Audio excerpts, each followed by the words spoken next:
Alright, ninth class, let's continue our topic of radiation on page 201. In the very last paragraph, you have been provided with an example of a fireplace.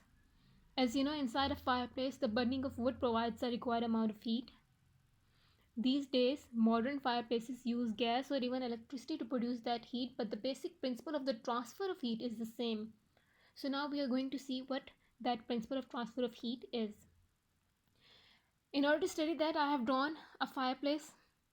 This is the flame that represents the amount of heat. As you know that air is present all around us, this means air is present around this area as well.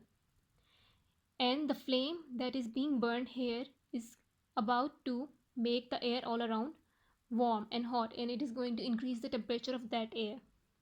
We know that if the temperature of the air is increased, if the air is heated, the molecules of the air carry that heat and they tend to rise up. When they rise up, they are going to carry that heat with them. This means heat transfer is taking place at this point, and this mode of heat transfer is known as convection. So the one mode of transfer of heat that is happening in a fireplace is convection. But there is another mode of transfer of heat that is happening at this point, and this is the mode of transfer of radiation. As you know that convection carries the heat only in the upward direction, but us human beings do not sit at the top of the fireplace. We tend to sit in front of it or at the side of it. So how does that heat reach us? That heat reaches us in the form of radiations, and radiation is the mode of transfer of heat in the form of waves. Radiation is another mode of transfer of heat that happens in vacuum, and it also happens in the air since air is present all around.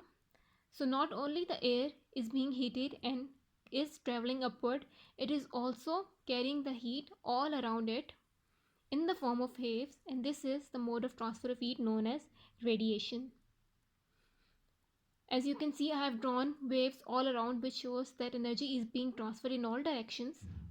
If you want to stop this mode of transfer of heat known as radiation from coming towards you, all you have to do is place a cardboard or a paper in front of the heat radiation, and this is going to stop the heat radiation from reaching you.